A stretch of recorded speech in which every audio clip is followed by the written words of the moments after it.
A primeira lei da termodinâmica, ela está relacionada com a conservação da energia. Nós escrevíamos como sendo ΔU, a primeira lei da termodinâmica, igual ao calor menos o trabalho. E vimos nos vídeos anteriores vários exemplos de como utilizar a primeira lei da termodinâmica. A segunda lei da termodinâmica é uma lei muito importante na física. Vamos dar alguns exemplos para que você compreenda esse conceito da primeira lei da termodinâmica. Então nós temos aqui, por exemplo, uma xícara de café e a gente pode observar aqui na figura que o café está, em princípio, quente. Então você tem uma xícara de café cuja temperatura do café está elevada. Vamos imaginar que está ideal para você tomar um café. E você coloca o café numa sala. Então, por exemplo, você está assistindo o vídeo, você pega uma xícara de café, coloca perto do seu celular ou do seu computador e deixa a xícara e esquece a xícara. O que ocorre após um tempo? Quando você vai tomar esse café, você vai perceber que o café está mais frio. Por que o café está mais frio? Como nós explicamos isso? Então já vimos em aulas anteriores e nós conseguimos explicar esse fenômeno. É um fenômeno que provavelmente você já percebeu no seu cotidiano. Então nós temos uma xícara de café, onde você tem o café a uma temperatura, por exemplo, de 50 graus Celsius, e você coloca numa sala. Vamos imaginar que essa sala está termicamente isolada do ambiente. Então você tem apenas o café e a sala. A sala encontra-se a 20 graus Celsius. O que você vai perceber? Após um certo tempo, o café está mais frio.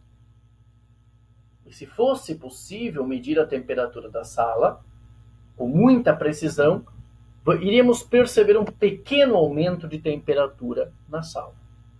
Por que isso ocorre? Já vimos em aulas anteriores que ocorre o fluxo de energia por meio do calor. Então você tem a transferência de energia desse corpo mais quente para o corpo mais frio. Esse processo de transferência de energia, em virtude da diferença de temperatura, é o que nós denominamos de calor. Então, esse corpo mais quente fornece energia para o corpo mais frio.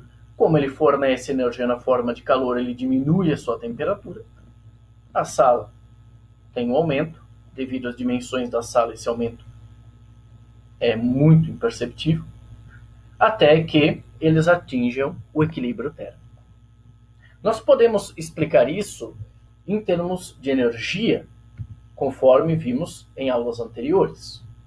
Então já estudamos anteriormente que quando você tem uma troca de calor, vamos imaginar aqui um sistema termicamente isolado, você tem a xícara, o café, transferindo energia na forma de calor para o ambiente.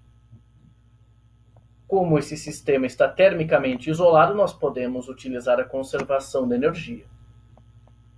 Podemos escrever que a quantidade de calor cedida pelo café mais a quantidade de calor recebida pela sala é igual a zero.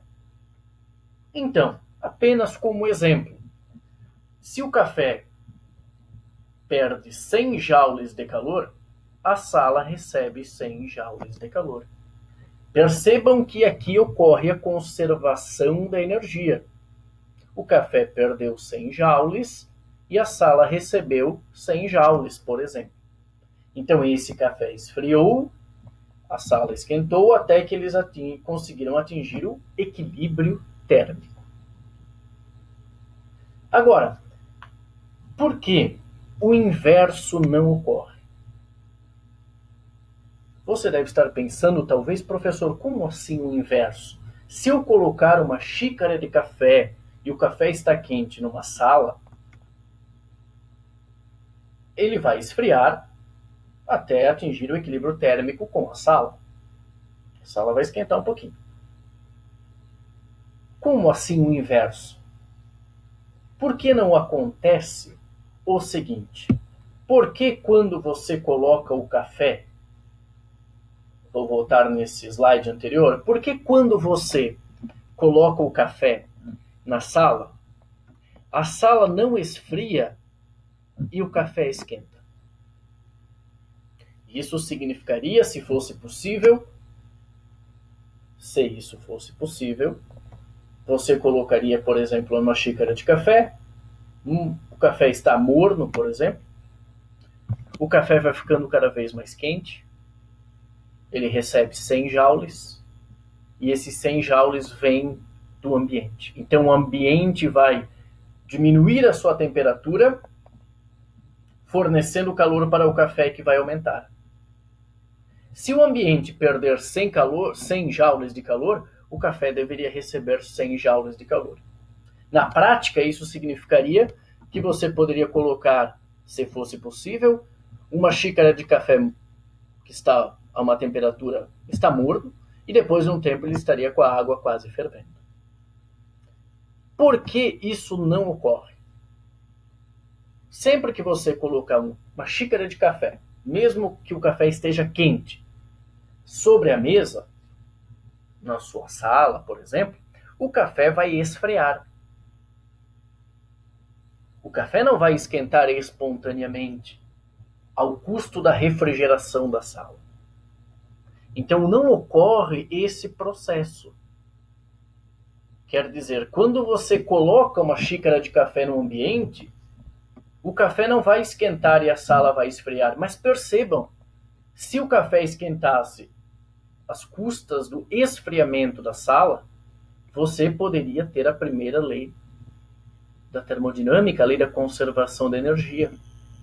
Esse processo, ou seja, o café recebendo 100 joules e a sala fornecendo 100 joules, não contraria a primeira lei da termodinâmica. Pois a primeira lei da termodinâmica está relacionada com a conservação da energia. Mas esse processo não acontece se você colocar uma xícara de café na sua sala, ela não vai ficar mais quente e a sala mais fria. Então, será que existe um sentido quando nós falamos em transferência de calor? E sentido eu não estou dizendo significado. Eu estou dizendo sentido quando a gente pensa, por exemplo, num vetor. Nós falamos que tem um sentido. Será que a gente pode falar em sentido quando a gente analisa esse exemplo? Sempre que você coloca um café quente numa sala, o café vai esfriar até atingir o equilíbrio térmico.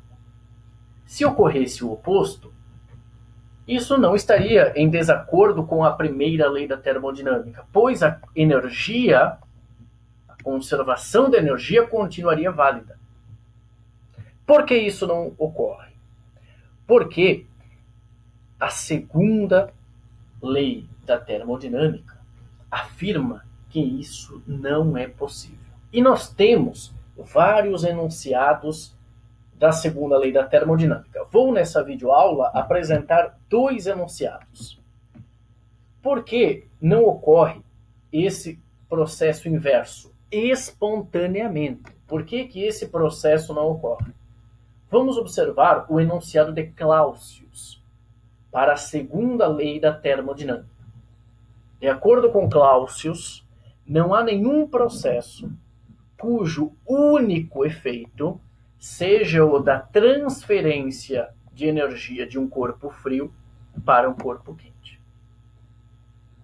Então, nós podemos observar que aquele exemplo anterior não ocorre o inverso porque a segunda lei da termodinâmica não permite. porque não estaria de acordo com a segunda lei da termodinâmica.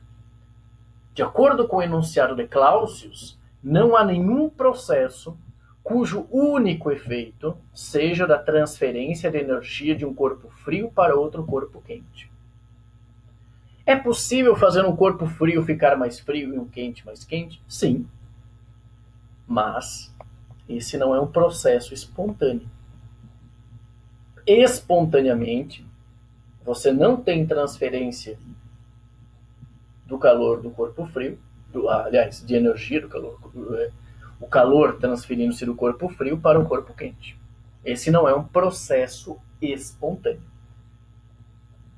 Então, esse enunciado de Clausius, considero muito interessante, pessoal, vocês anotarem no caderno, diz o seguinte: não há nenhum processo cujo único efeito seja da transferência de energia de um corpo frio para um corpo quente.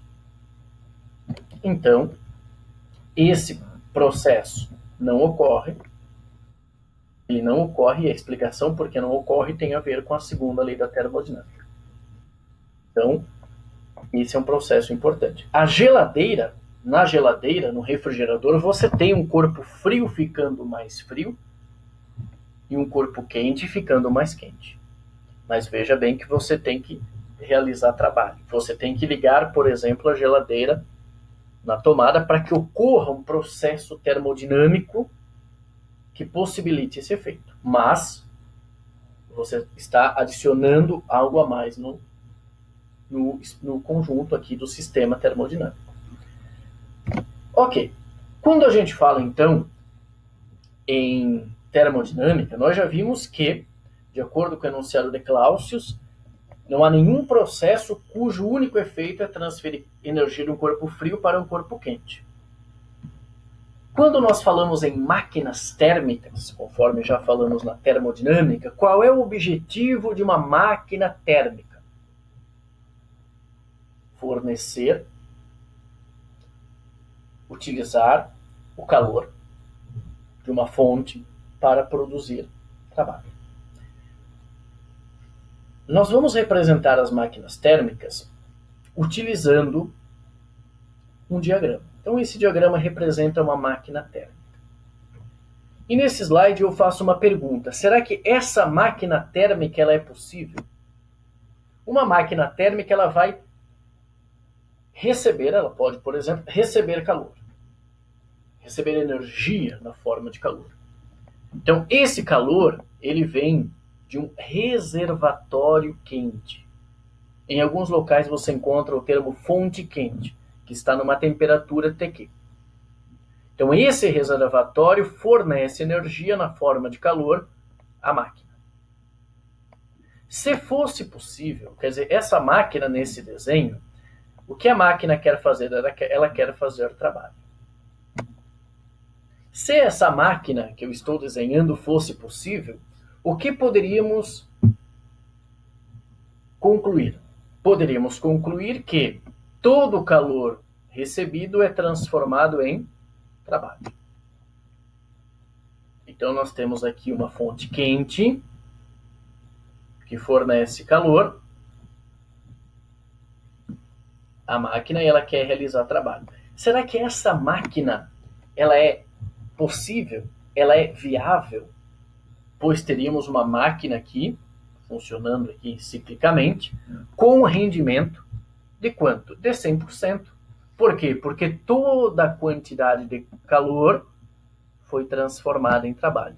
Entretanto, isso não é possível. E não é possível pelo enunciado de Kelvin. O que diz o enunciado de Kelvin? É impossível remover energia térmica de um sistema a uma certa temperatura e converter a energia removida em trabalho mecânico, sem modificar de alguma outra maneira o sistema ou as vizinhanças do sistema. O que seria essa modificação? Então vamos observar o seguinte: nesse enunciado de Kelvin, nós podemos observar aqui numa máquina térmica é que é impossível você ter um rendimento igual a 100%. Porque você não consegue utilizar esse calor recebido Você não consegue utilizar integralmente essa quantidade de calor recebido em transformando esse calor em trabalho. Então, observem esse enunciado de Kelvin. É impossível remover energia térmica de um sistema a uma certa temperatura e converter a energia removida em trabalho mecânico, sem modificar, de alguma outra maneira, o sistema ou as vizinhanças do sistema. O que isso implica? Temos aqui, então, uma máquina térmica real. Uma máquina térmica real funciona da seguinte forma. Você tem a máquina térmica, representada aqui por esse círculo em azul. Você tem uma fonte quente, um reservatório quente, que está numa temperatura TQ, fornecendo energia. Ele fornece energia. O que você quer fazer com essa quantidade de energia? Você quer que essa maior quantidade possível seja convertida em trabalho. Mas você não consegue essa transformação integral. Isso de acordo com o enunciado de Kelvin, que vimos anteriormente. É impossível remover a energia térmica de um sistema a uma certa temperatura e converter a energia removida em trabalho mecânico sem modificar de alguma outra maneira o sistema ou as vizinhanças do sistema. O que isso significa? Então você tem um reservatório quente que vai fornecer energia na forma de calor para a máquina. A máquina vai utilizar uma parte dessa energia recebida para realizar trabalho.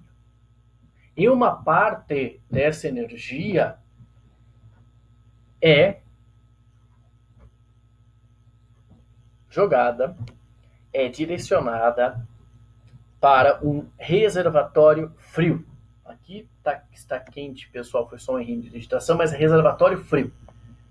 Numa fonte que nós chamamos de fonte fria.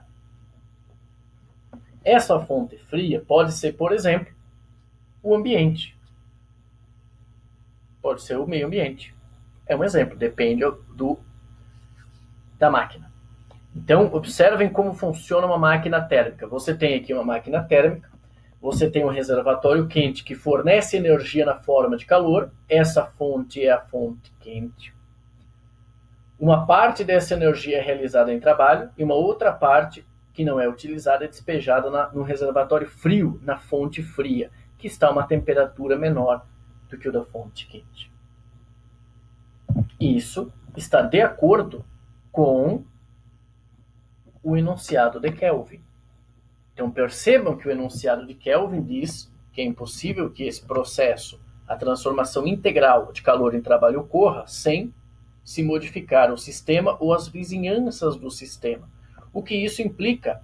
Quando esse sistema recebe, essa máquina recebe calor do reservatório quente, uma parte é realizada em trabalho, uma parte é utilizada para realização de trabalho e uma outra parte é jogada fora no reservatório frio, na fonte fria.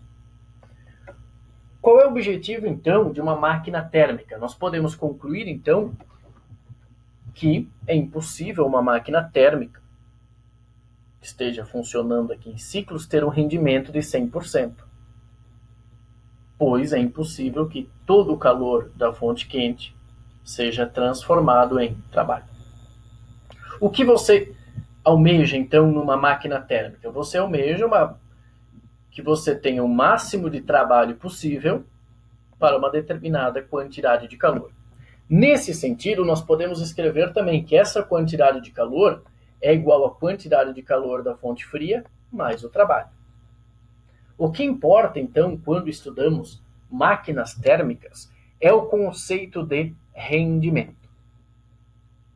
Então, uma máquina que tem um bom rendimento, ela vai realizar bastante trabalho para uma determinada quantidade de calor que ela recebe. Então, o rendimento, ele é fornecido, rendimento, eu usei essa letra ou essa aqui, o rendimento é dado pelo trabalho dividido pela quantidade de calor fornecida pela fonte quente, pelo reservatório quente.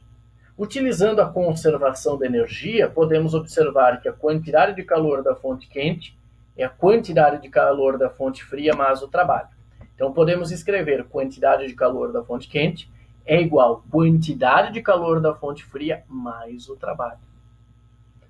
Você pode utilizar rendimento igual trabalho dividido pela quantidade de calor da fonte quente. Ou podemos escrever também, no lugar de trabalho, vamos escrever quantidade de calor da fonte quente menos quantidade de calor da fonte fria pela quantidade de calor da fonte quente.